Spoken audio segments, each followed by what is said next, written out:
Hi, everyone. Robin Shea. This is day 9 of Pork, the 28-day experience. And thank y'all so much for joining me. We've made it 9 whole days. That's over a week in the program. And we're all still alive and here to talk about it, which is that in of itself is pretty darn exciting. So I hope that the reception on my computer is better than it was tomorrow.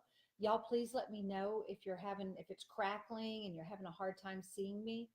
I've got to figure out something a little different if that's going to be the case. Incidentally, after I do film these, I am downloading them to my computer, regardless of the quality, and I'm uploading them in order on my YouTube channel. So they'll be here on this page, but they'll also be on my YouTube channel. So just whichever one's easiest for you. All right, tonight I wanted to, well, first of all, I'm coming a little bit early tonight, and that's because I am headed out of town, and we're going to be leaving in a minute, and so I don't know what my evening is actually going to look like. It's a little blurry, but I can hear you good. All right, well, we're going to stick with it tonight.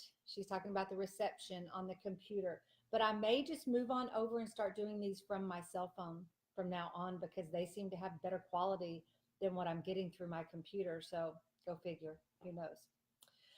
Anyway, I am leaving to go out of town tonight. We didn't anticipate until to leave until tomorrow morning, but as things played out, it's just better for everyone on the whole that we go ahead and leave a little bit early. So we're going to leave tonight.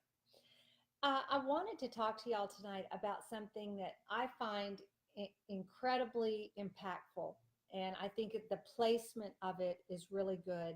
Although it's not in the book, that's one of the benefits to doing this live is that you're going to get things that didn't make it into the book but are equally important and equally as impactful. And this is one of them. And I want to read you just a little quote. And I wish I knew who wrote this. I don't, but I wish I did.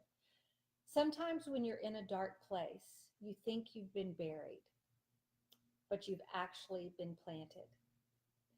And that resonates so strongly with me. It's something that I can say I have actually felt in my life. And I have two incidences of being buried. And of course, the first you've read about in the book, and that's the experience of the grocery store, the day dinner died, when I sat in the front seat of my van and my life as I knew it, there goes child number 2, life as I knew it came to a screeching halt. And I, for all intents purposes, was buried. So as the dirt was being thrown on top of me and I couldn't breathe and the struggle was real, my only attempt at salvation was to push a straw up through the dirt just so I could gasp enough air off the surface of the earth. That was my solution. I stayed buried for 4 long years. Okay, and I've accounted each of those almost day by day, those 4 years, because those 4 years led to another incident where I was also buried. And my second rock bottom was in the hall of my home right here. And you can kind of see the brick floor over there. And that's where I collapsed. And I truly knew within a moment, an instant, that again, life as I knew it was about to dramatically change. So God provided me with one instance of being buried, one rock bottom in my life. And that was the front seat of my van. And I chose not to look for salvation at that time. I chose instead to just squeak by, to get a straw, stick it just far enough out of the dirt that I could breathe. And that was enough for that time in my life. The second time I hit rock bottom, I had the added benefit of, well, I guess you've read the saying, I guess rock bottom had a basement. Well, my rock bottom was in the front seat of the van. And then I guess my basement was the hallway in my home. And that's when I knew I had no further depths to reach. I was truly at the rock bottom of my life. And what made all the difference, the game changer for me at that moment in my life, was curiosity. Curiosity unlocked everything. When I hit rock bottom in the front seat of my van, my creative mind did not switch on. I stayed in survival. I just got that straw just out of the dirt, just high enough out of the dirt, just that far out of the dirt that I could breathe. So my survival mind was locked and loaded and controlling every aspect of my life. But when I had the rock bottom right here in the hall of my home, all of a sudden I became curious.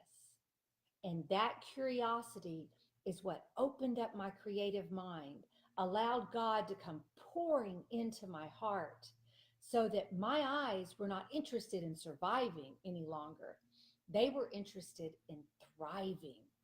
My curiosities were so high that everywhere I looked in my surroundings, I saw opportunity to overcome an obstacle, opportunity to make a better choice, opportunity to redirect a behavior. And that solution focus, that curiosity turned me from the person life was happening to, the victim of life, to the observer of life. And once I observed my life and I stood above it and I looked down and I saw the pieces, I became so curious. How can it get a little bit better? How can it get a little bit better? How can I make this better? How can I move over here? How can? And it was this revolving theme in my mind. How can I soften this relationship? How can I've got a quiet Rowdy. Rowdy? I'm live, baby. Boy number 4. But that how-to curiosity, it meant the difference between just surviving and then turning my life into something that meant that now I was thriving and I was moving forward. How many times have you stopped short at your rock bottom? And rather than looking to thrive, you simply stuck your straw above the dirt, just high enough that you could gasp the air from the earth. And then in your mind, survival was enough. It's not enough. Take it that much further. All you have to do is look at that rock bottom and know you don't have to survive it. Once you flip on that creative mind, you can not only survive it, but you can start seeing new opportunities everywhere you turn your head. And here's a really fun little story, and it won't take long. But I was talking to my beautiful, wonderful Rylan today on the phone, and he has his Davy boy, who is his Labrador, with him, living in Texas now, and he takes Davy everywhere.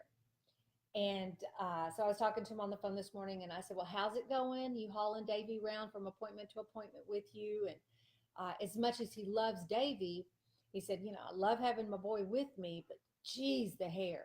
And anyone that has a lab knows that the hair is absolutely crazy. I love Davy, but geez, Mom, the hair in my truck is just driving me crazy. And I thought to myself, Rye, all of the best inventions in the world were born out of a single frustration. And you're not the only one that experiences frustration of hair in your truck or in your car. So then we started talking about different ways that we could, different things that he could do to paint hair, to clean up the hair. And anyway, then we just had this fun conversation about this solution-focused mentality, rather than just laying and wallowing in the fact that Davy sheds and that's just something you're going to have to deal with. Well, guess what? There's some smart sucker out there right now that is trying to figure out a way to minimize the frustration of that very problem right there. So that's the difference in hitting rock bottom from a survival mind and hitting rock bottom and hitting it hard enough that it knocks some sense into you and you immediately turn on your curiosity and you become the observer of your life and you start seeing the opportunity all around you. So this was just something that was weighing on my heart, and I wanted to share with y'all today. I had one missed opportunity when I hit rock bottom. I chose to merely survive for the next 4 years. I had another rock bottom, and fortunately, this time I fell and I hit hard enough that it knocked some sense into me. This is something that you can also apply to your relationships. Anytime that you're struggling with a relationship and you don't know where to take it and you're frustrated and your immediate response is to lash out or to go angry or to become angry or to withdraw or whatever your coping is, try, just try one time to become curious of the situation, become the observer, look over the situation and the dynamics and try to get a 365-degree view of all the players of the game. What's influencing their behavior? What's influencing your behavior? Are you being fair? Do you have a closed mindset or a locked in mindset? Try to use this curiosity when you're having a struggle in your relationships. And hopefully it will soften you and it will allow you to realize that people typically are doing the very best they know how to do. Um, and almost 9 times out of 10, people aren't doing something to you, they're doing something for themselves. And I guess that softness and that ability to suspend judgment and to be the observer not only makes you a kinder, gentler person, but it puts you back into control of your situations in life and you're no longer a victim. So empower yourself with curiosity, step into that role in your life, enjoy it for what it is. It's really nice to step out of your life just a moment, catch your breath, and get curious because all the solutions will come when you're curious. Remember, the same mind that created a problem is not the same mind that will solve the problem. And it's simply the questions you ask yourself that will make the difference. Okay, that's all I have for you tonight. I'll be back with you tomorrow morning. Don't know what that's going to look like um, because I'm going to be in Texas, but we're going to do it anyway, regardless. I may be sitting in a bathroom somewhere with my cell phone doing it like this to give us a little privacy to make this thing happen. But regardless, it is going to happen. So I love you all. Have a fantastic night. Be the observer. Get curious. When you don't understand something, rather than passing a judgment against it, go ahead and ask yourself 10 questions about it and see how quickly your mind opens up to different possibilities. Okay, y'all, have a good night and be blessed. I'll talk to you tomorrow.